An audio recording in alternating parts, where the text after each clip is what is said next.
So in 1 Chronicles 17, we are presented with a long prayer that David is praying in response to God.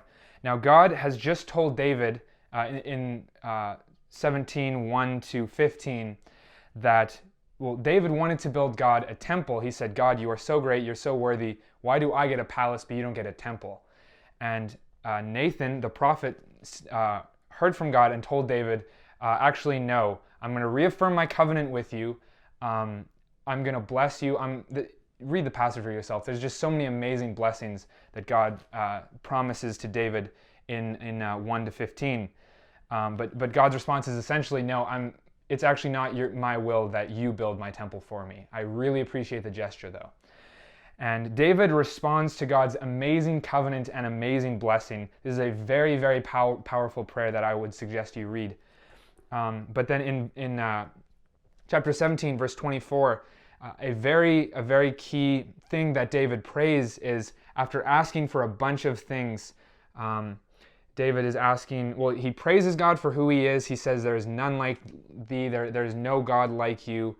And he basically spends all this time thanking God. In verse 23, he says, and now, O Lord, let the word that thou hast spoken concerning thy servant and concerning his house be established forever, and do as you have spoken. And then here in verse 24, this is a very key verse. And let thy name be established and magnified forever, saying, the Lord of hosts is the God of Israel.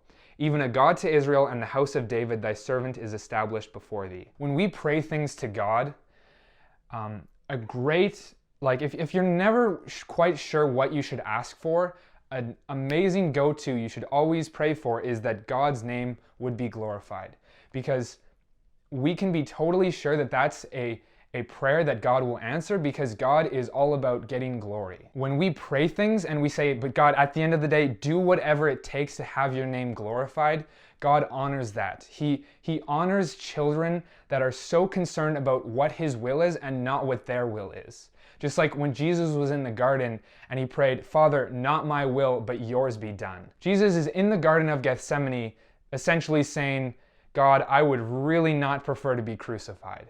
But whatever the case is, God, let your will be done and not mine. God honors it when his children are constantly focused on God's glory as they pray.